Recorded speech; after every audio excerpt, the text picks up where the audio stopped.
Hi, everyone. Welcome to the Internet Commerce Summit panel on Mastering Web Acceleration. I'm Ishan, Anand, VP of Product at Limelight Networks, and I'll be your moderator today. We'll hear from retailers about their lessons learned from optimizing Core Web Vitals. That's the set of performance metrics Google is using to rank your website. We'll cover what it means for a business to pass Core Web Vitals, how much effort it takes to meet Google standards, and the common misunderstandings retailers face when they're optimizing these metrics. I'll say just a few words about myself before we get to our panel. I joined Limelight via the acquisition of Layer Zero, an acceleration and deployment platform.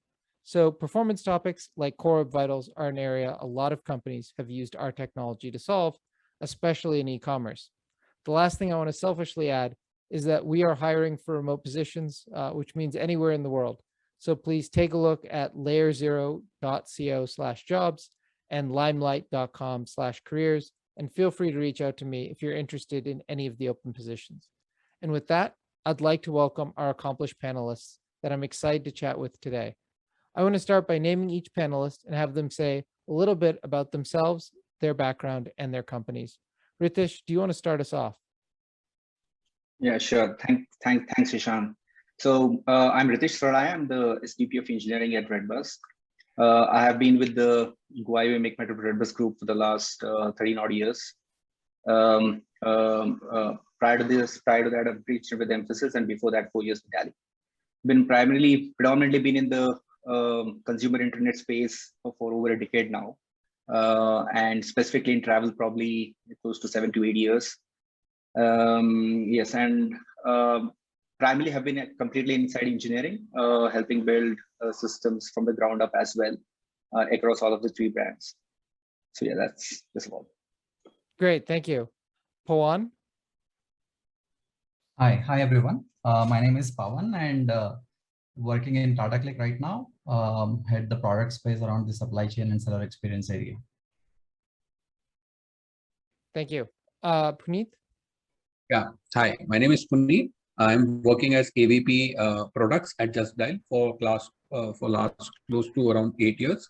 And prior to this, I was working a healthy amount of years at Network 18 also.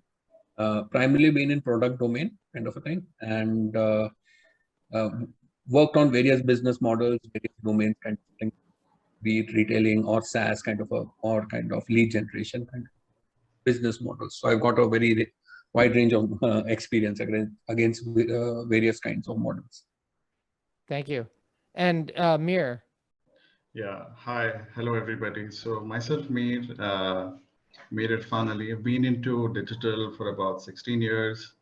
And primarily, the way I look at digital is how it can be an engine of growth, primarily to drive online sales and offline sales, because primarily digital also influences the offline consumer set as well, and how digital can create the rich customer experience to acquire new customers and in fact retain them. And that's where Web Vitals play a critical role to make that customer experience beautiful.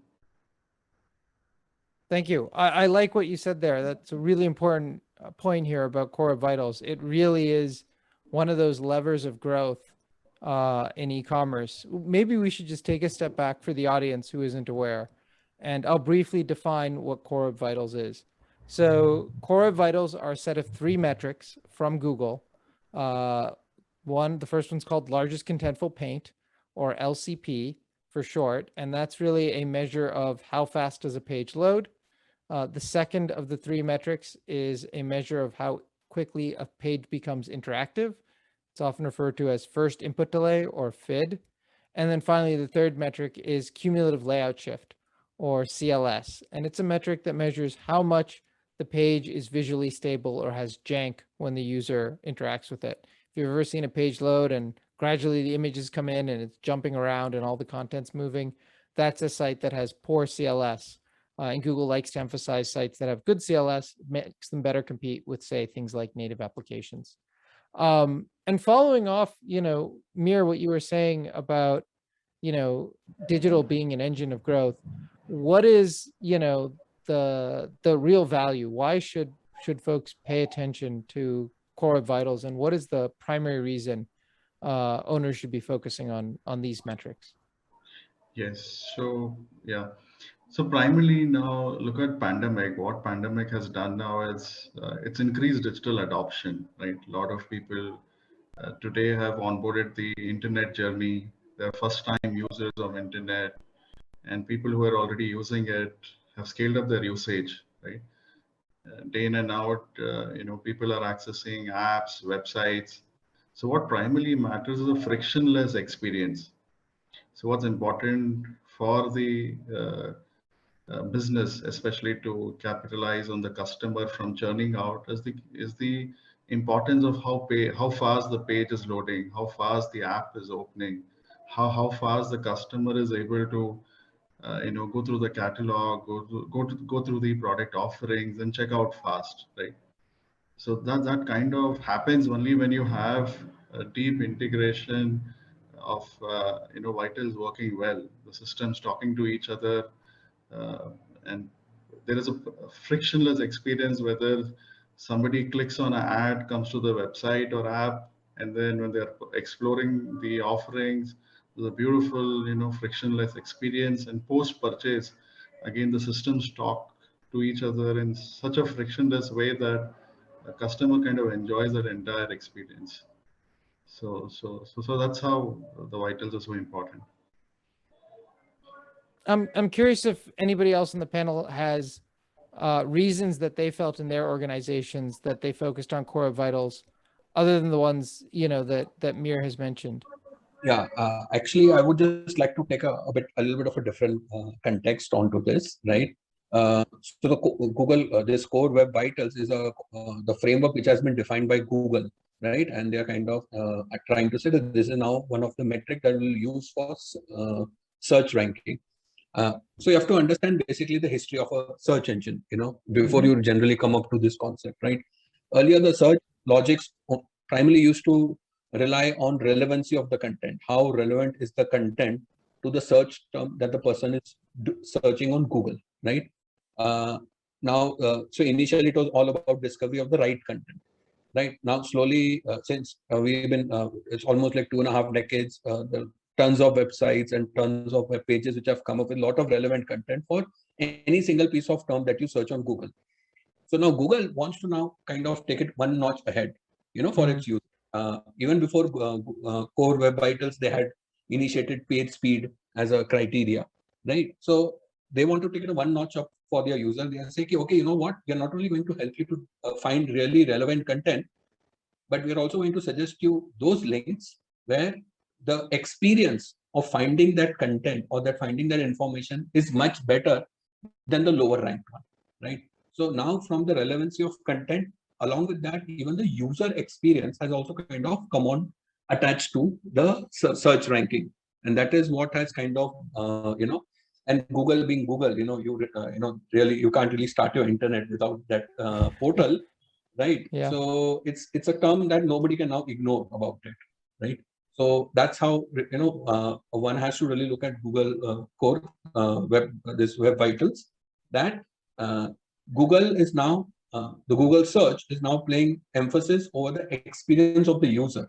So it's no more just about giving relevant content, but also ensuring that the user, once he's coming from Google, he's having a very good experience in navigating to your pages, finding that content very easily, basically able to meet whatever the objective the person started out on Google for, right? So I think that's how you have to. So from this is how a little bit context I wanted to put it across for what's really web vitals all about.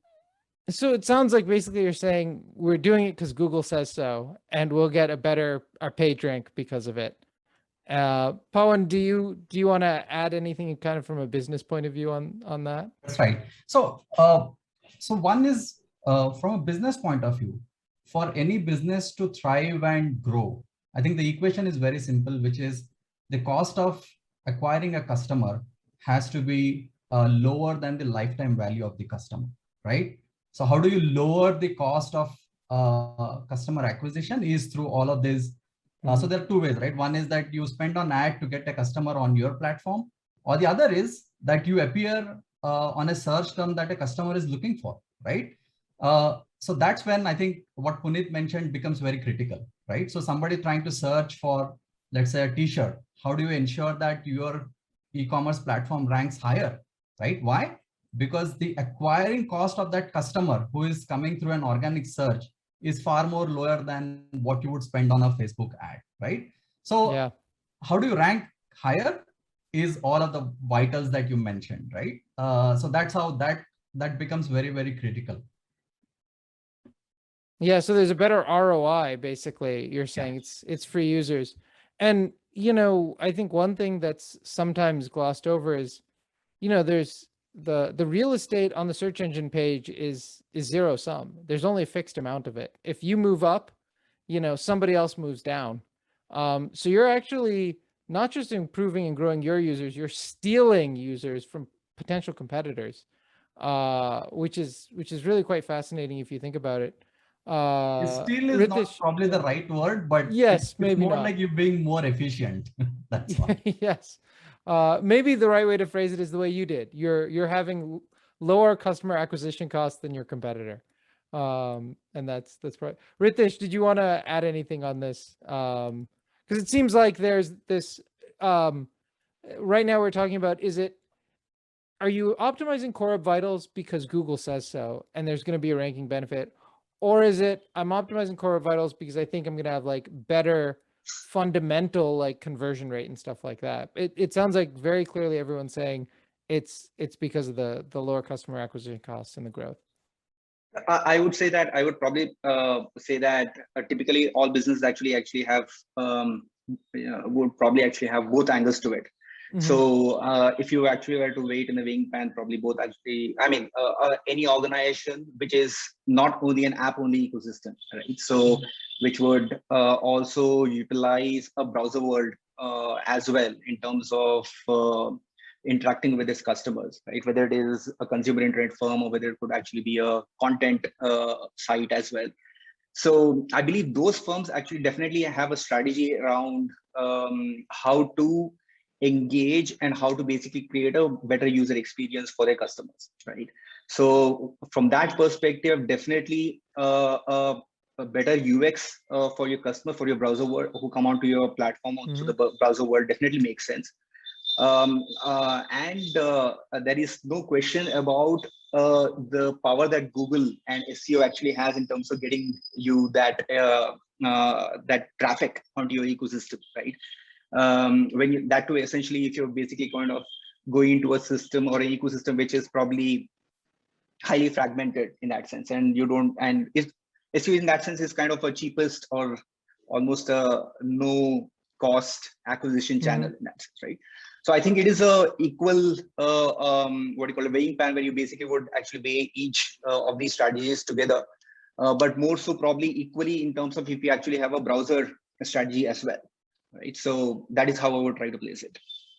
Okay, so if we're all saying there's definite value here, regardless of how you place it, whether it's in the fundamentals of things once they get to your site or in actually driving new growth to your website through organic search, there's a clear mandate here or benefit. How high is the level of awareness of Core Web Vitals, do you feel, in the rest of the organizations that you guys are in, especially with, say, the less technical or the less product side of the house? And kind of related to that, like, how easy or hard was it to compel your organization to optimize for Core Web Vitals? I can go first. I can probably take that. So, so within redBus, how we actually do this is that we actually have a within engineering for a browser world, we actually have a core engineering team, a set of core engineers who basically work on improving performance for the web world, right? Whether it is Web Vitals or anything as such, right? So while essentially we have continuously being basic, we effectively work in an OKR kind of a model. So typically, improving web performance has been a tech OKR, right? So an OKR, an objective which is within our tech ecosystem. However, what has actually helped is with respect to the algorithm, basically the Google ranking algorithm basically coming into the picture, and that essentially allowed us to have this also being put into the business OKR, because the business also effectively where actually came back to us saying that, see, now this is that we have heard about this, so what do we do and all.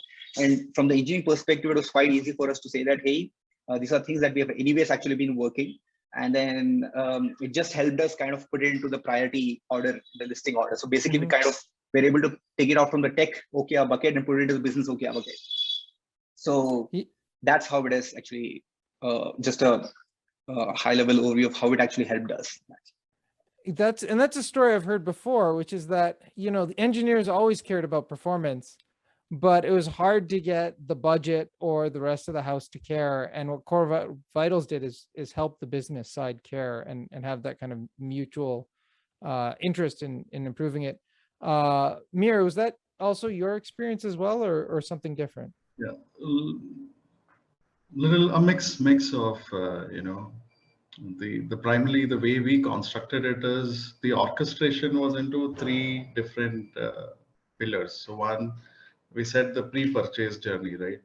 Now this is where now in and out there's a tussle in P&L and business, that how do we increase the organic share of business, right? That's where SEO or ASO plays a critical role. So when we work with tech engineering departments, the orchestration is very clear. So what are the vitals which we need to fix for pre-purchase? How can we increase the organic traffic, organic installs? So that's where we kind of checkbox. These are 10 things which we need to, you know, kind of complete it ASAP to achieve that certain target of traffic or installs. Well, that is being taken care for Google to crawl us better, index and rank.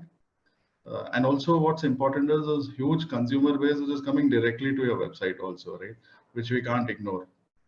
So while you're fixing it for core SEO, the tech SEO bit, which gets fixed, it also takes care of the direct traffic which is coming because your website is opening super fast.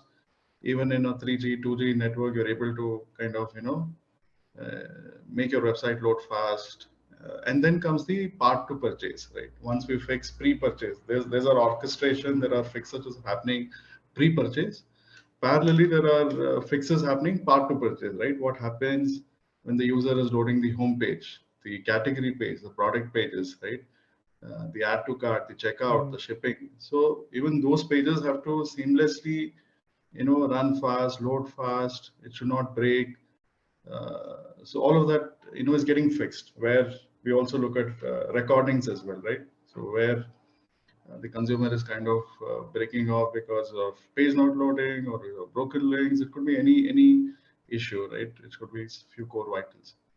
So, and the third pillar, what we fix is the post-purchase experience. Once the order is, you know, fulfilled, what happens then? You know, you have various you know, post-purchase experience which we need to take care of as well, so that consumer gains the trust, creates advocacy, and, you know, plans to come back because he or she experienced you know, a good experience. So all those three put together, Google loves it, right? How much were you able to engage your consumer with the less bounce rates?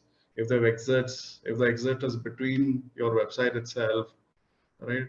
So all this engagement metric kind of also increases the conversion rate. So what we look into is all the three pillars: pre-purchase, part to purchase, and post-purchase. How these three things kind of can be fixed to create that great experience.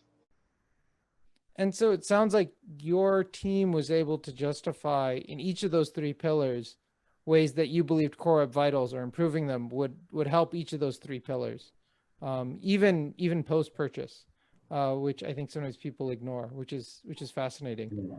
I'm curious if you know, anybody had trouble convincing their teams. Was there any trouble getting buy-in, or was it a really slam dunk case for, you know, the rest of the panelists, or if you're aware of other companies where you've heard of teams struggling to optimize for Core Web Vitals, or somebody said, I don't think it's worth it, or somebody said, let's wait to see how the rollout goes. Have you guys heard of or had your own experience where it wasn't as easy an experience to kind of convince the rest of the organization? I would just like to say, so I think the past few, you know, updates which has come from Google in terms of, you know, the optimization that needs to be done is far more technical than what it used to be before. Right? Okay. Which requires quite a bit of involvement from the engineering team, very clearly bifurcating the user journey and then taking decisions on those based on those user journeys. How do you want to improve the page speed?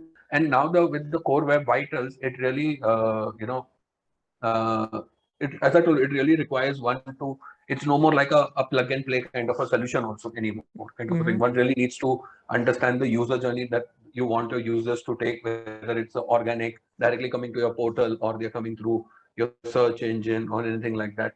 Defining those user journey, based on those user journey, plotting the points, and then basis on that, identifying like, okay, what resources of what web resources you can load, what you can take the risk of ignoring it, or you can lazy load it, and all of those things, right? Okay, so these are some of the more aspects which has become more technical compared to what it used to be before. That way, right? So yes, definitely. I think since it's more technical kind of a thing, that way types. To business leaders who are generally not very equipped technically kind of a thing, it will definitely require a lot more convincing, right?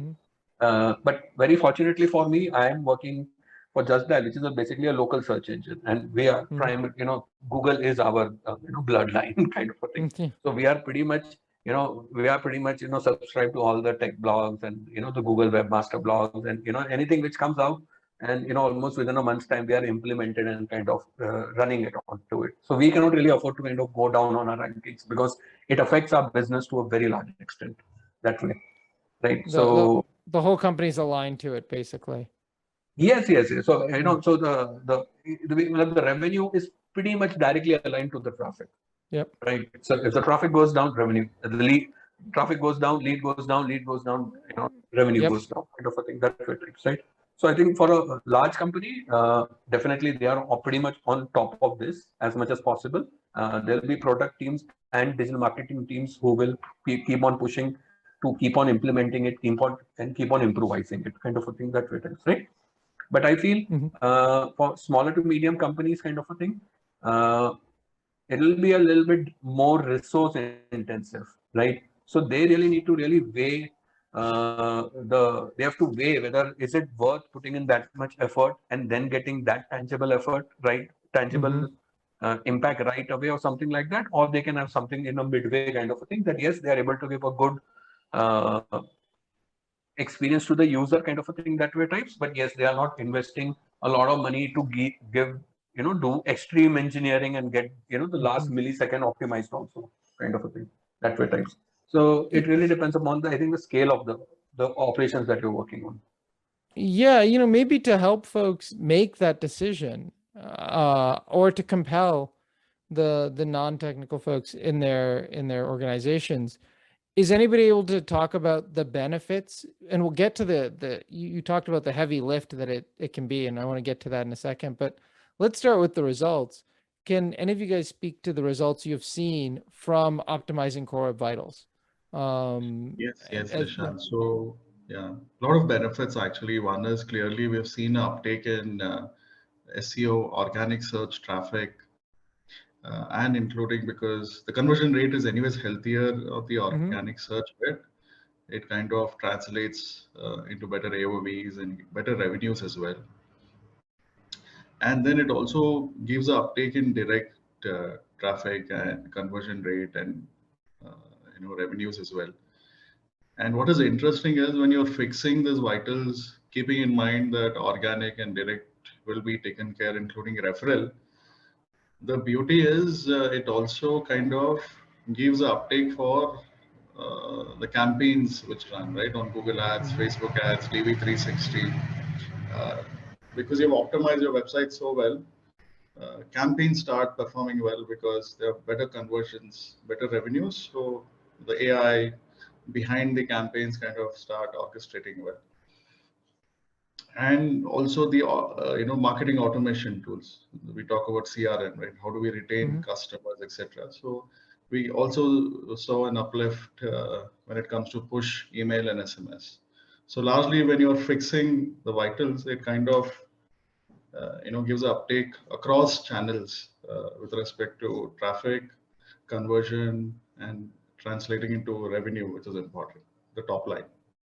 Yeah, that's great to hear. It sounds like Google picked maybe the right first cut of metrics. Rithish, do you have any additional details you could add?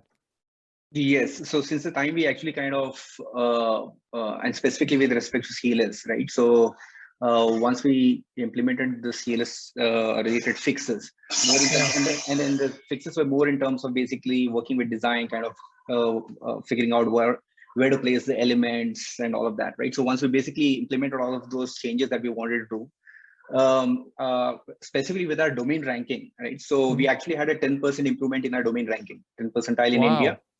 And over 100% in our international properties, right? So it's a clear indicator that basically Google really rates this the CLS and all of that inside their ranking algo. So we clearly saw a improvement in our metrics, metrics. Wow, and what's really fascinating about that is, of the three metrics, CLS is like the newest metric. In some sense, it's not even a performance metric. We should remind people it's a metric that just judges, do things move around on the page, not how fast do they come in. And I think prior to Core Web Vitals, I don't think a lot of people would have paid attention to that kind of optimization. Exactly. True. Very true. Because typically most of the other web vitals you would see are more about tech related metrics, right? So about how fast your website is actually responding and all that. This is more about the layout, it's about your product alignment, it's about your design, all that, right? So so yes, I totally agree. And that's why essentially, because one of the beauty of what actually has happened is that because there was where the product and design were also involved in optimizing this metric, and because there has actually been a ability to kind of showcase the impact, right? So this is inorganically allowed these teams also kind of weigh in with subsequent related changes as well in terms of other performance metrics we want to optimize. Yeah, you bring up another really great point, which is, of the metrics, CLS is the one that, sometimes when you're optimizing some of these metrics, especially CLS, it's not purely technical. It's also about the design. It's also, you got to get more than just the tech team involved.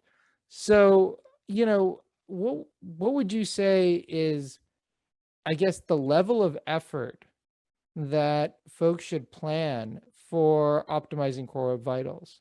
How much effort should they plan, and what is it going to take? Is it going to take, a non-traditional view of optimization? And what should they do?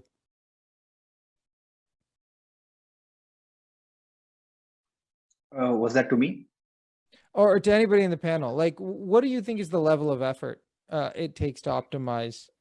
Yes. So more than the effort to optimize, I think it's more about an understanding. So there actually has to be an amount of understanding of performance and what do these vitals actually mean inside the ecosystem. So it's not just about execution, right? So first of all, it's just not about execution. It's about basically about unjargonize some of these terms and ability to kind of articulate it in specific tasks that are actually needed, right? So I think for us, largely because we actually, there is some amount of expertise inside decent amount of expertise inside our organization in terms of performance. For us, essentially, it was slightly easier. So for us, I would say that it was probably it was in terms of interaction and communication, probably it would have actually been lot more in terms, because when we are optimizing the CLS metric. But otherwise, typically, I would probably put it as maybe a 2 to 3 month kind of an activity if compared to all the three matrices that we actually had to do. And this combined effectively, in terms of, let's say, for example, optimizing a CDN, making taking the best out of a web workers wherever possible, caching, doing a lot of client-side caching and all of that, all put together. Right, so it would be around that. But if you were to actually individually take each of these metrics and optimize, probably it would be anywhere from 2 to 3 weeks of dedicated activity that would have been needed by us. Okay, that's a really helpful guideline. Punit, did you have any results you saw in terms of improvements due to Core Web Vital improvements? Yeah, so I think Rithish has already shared. That definitely, you can see your improve in your SEO ranks, kind of a thing that way, right? So as I told you, it's as you already mentioned, it's a zero-sum game. So if there is some competitor who has not done it, you do it. Google, you have a better chance to rank higher. So that's on the traffic part. But what the other aspect, what it does is, like as I told you, it improves the user experience. Okay, the content is loading faster for the user. Uh, in how much time he's able to interact with the content, and he is able to start using it or consuming the content. That also as a metric has improved due to this, core implement. We have seen that it has helped us to improve our click-through rate. So if the person is landing on a page and now he's going to another page, since the speed and the user experience of that particular page or that flow has got optimized, because you wanted to do it for Google, but it has also optimized for the user as well, right? So due to that, we have seen an improvement of click-through rate as well in the range of close to 2 to 4%.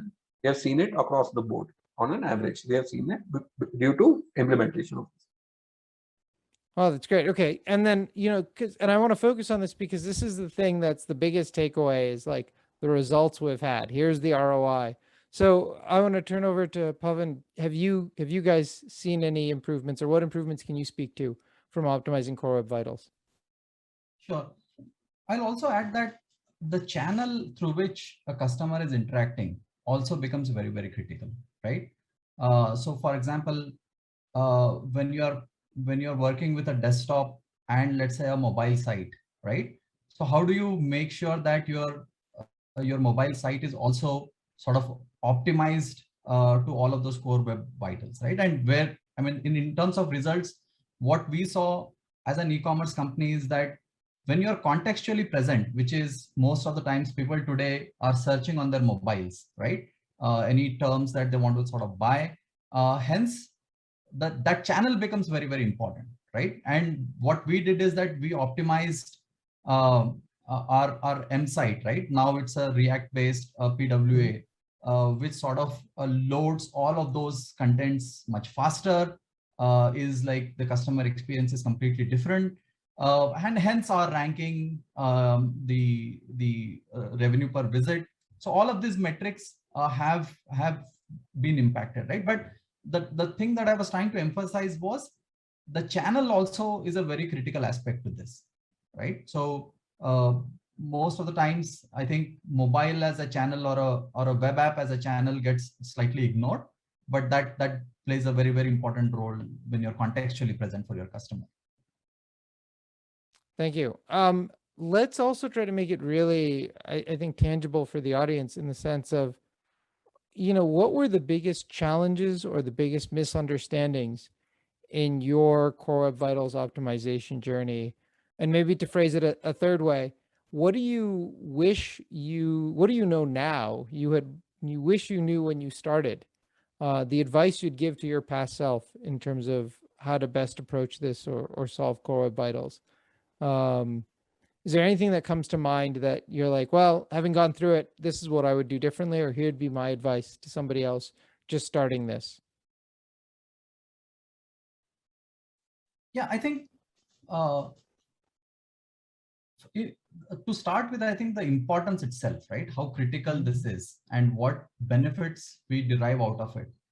And within this, I think some elements which were spoken about before, including the images, how should you utilize like caching techniques better? How should you ensure that the page load times becomes like a very, very important metric to track.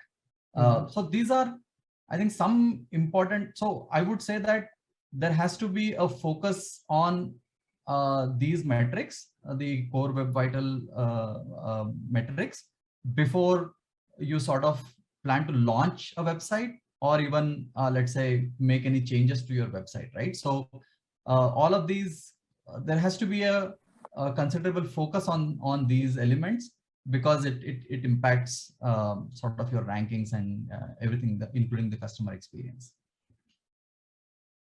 Interesting. Is there anything that any of you feel would be must-haves, or maybe you already had them, a specific tool? For example, you guys have talked a lot about caching. So it sounds like, having a quality CDN is really important. Or would it be hiring a performance expert or performance training for your teams? You know, what should somebody make sure they've got in their toolbox, or at least consider before they start tackling this? Is there anything that comes to mind? And maybe did your teams already know what they needed to know, or did they ramp up on it and they were able to just quickly get started? I'll just quickly add onto it, right? So see, eventually, moment you start optimizing, there'll be some low-hanging fruits and then there'll be some high-hanging fruits, right? Yeah. Okay. So I think one should immediately try to, attack the low-hanging in terms of, like, as I said, there's an image optimization. You can change the format, get into a more modern format like a WebP, utilize the CDN to do the delivery of those commonly used assets and everything like that. So these are some very low level kind of a thing which doesn't require too much of effort. I think, with I think couple of days of implementation, and you get your, you're good to go, right? Mm-hmm. And as I think I've told you, then eventually comes, like, when you want to do extreme optimization kind of a thing, you really want to make sure you're within that milliseconds kind of a thing, because, Google metrics is now literally in terms of, like in seconds, within 4 seconds, everything should be loaded and usable kind of a thing, that way, right? And then you really have to break down your load and your rendering time and everything like that. Literally, it goes down to start getting down to milliseconds level, that way, right? And I think that's where one thing I would just share it from, maybe just from my own experience kind of a thing, that keep your JavaScript library as much modular as possible. Don't try to bundle it up, because the size just balloons it, and has been always been like a primary reason for us, for the increased speed, and it is very difficult to unbundle, at a later stage, because Yes. it's very difficult to do the identification of dependencies and everything like that. So somebody starting now, I think, try to keep the JavaScript functions as modular as possible as per the particular section or a particular page. That way, right? That's my only, I think, one small advice I can share from my experience. That's a really salient point, and one that, the Google, evangelists make a lot. I mean, Adi Osmani has a famous cost of JavaScript, basically saying it's the most expensive resource you can send to the browser because it actually executes code. I'm curious if other folks have had issues with the architecture of their site, or if they felt, the JavaScript in particular was an issue. Maybe actually if we could go around and just understand, what are your sites based on? Are they, a React based site, or are they jQuery? Just maybe briefly, just in 2 or 3 sentences, describe your stack. And if you thought there was anything in particular that affected Core Vitals, made it easier or harder to tackle. I'll probably go first. So yes, so we are on React, both for desktop and the mobile browser world. So that's about the tech stack as such. I mean, there's React, and then effectively everything that actually comes around with React, right? Yep. And then essentially for our SSR, basically we also render some pages right from the server side itself, basically executing the same JavaScript on the server side. So we use Next.js for that, right? Just to speak about the challenges, see, there are a set of things that you can actually, which are in your control as engineering or as product, in terms of what we can actually optimize. But then there are some of these caveats, such as called as third-party scripts, right? Which is usually never in your control, right? So which is injected by some of these, some tags which probably marketing would have actually put in, or some system, right? And these can actually kind of completely go rogue and take down your otherwise perfectly wonderful performing application or website into a death knell. So so we have always been struggling with this, to be honest, in terms of basically trying to figure out as to how we can actually optimize third-party pixels, right? So, and these third-party pixels, in terms of, let's say, even pixels with respect to Facebook and all of it, these actually are most of the times are the culprits as well, right? Yeah. So one of the technical implementation I can probably share is that we actually use Google Tag Manager heavily for basically including or injecting the third-party pixels. So GTeam recently kind of brought in a server-side tagging, right? So effectively, you can basically fire these pixels on the server side rather than on the client side. So we implemented that, and that basically has reduced, helped us reduce our what is the other LCD? Is it which is basically effectively TTI, the time to interactive, FID, and yeah, input delay. FID, right? Yes. Input delay. Yes. Yeah. So effectively, it actually has helped reduce that, right? So and in India, essentially, basically, where our FID used to be over a second, is kind of come down to less than a second now, specifically with respect to third-party pixels. Right? So that is probably a pointer that it could just add to help some of our audience to kind of try and see as to whether it can improve it as well. That's a story I've heard as well before on third-party pixels. So thanks for bringing that up. I know that's a lot of times the engineering team builds a really fast site, and then marketing sticks a bunch of things through a tag manager and slowly slows it down, and people lose track. So it's a really good point. I'm curious, what are people using to measure their core web vitals? Are you simply using, Google's page speed insights and Search Console, or is anybody using like a RUM tool to check their core web vitals? Okay, we use RUM. We use. I mean, there are multiple different tools. So we actually use for our backend server side APM. We actually use Elastic. So Elastic actually has a RUM tool as well. So we use RUM to basically monitor our vitals along with the other stuff as well. Right? So we use Elastic as a RUM tool. Typically, but otherwise, definitely page speed insights and then Lighthouse metrics were the ones which we are also using when we were doing the development and all of that. Okay, thank you. Is there any other tools folks want to suggest or share that they found helpful in optimizing core web vitals? Okay. For us, yeah. Sorry. No, so go for ahead. us, I think what we also found helpful is engaging with a performance expert, like a company that kind of specializes in finding out like what could make it faster.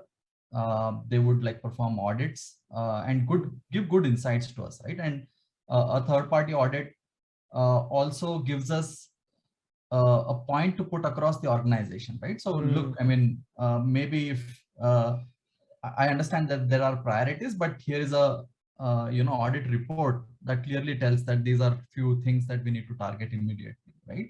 So that's also something that I would say, if you don't have a lot of in-house expertise, I think that's something that you can explore definitely. That's a good piece of advice. In the last few minutes that we have, a lot of the material out there that at least I've come across on core vitals tends to come from, I'd say, a North American perspective. Is there anything unique or situations that are about core vitals that in the Indian e-commerce market the audience should know about? For example, maybe there's a different distribution of phones, and there might be different models of it, and that affects how the core vitals get actually measured by users when they browse the site. Is there anything unique to the Indian e-commerce market folks should keep in mind that maybe they're not going to hear about in a lot of the other stuff that they read about core vitals? Yes, Ishan. So primarily, if you look at Indian market, there's still consumption of data happening on 2G, 3G phones. So this is where we'll use page speed, we'll use GT metric, webmasters to understand the performance of website.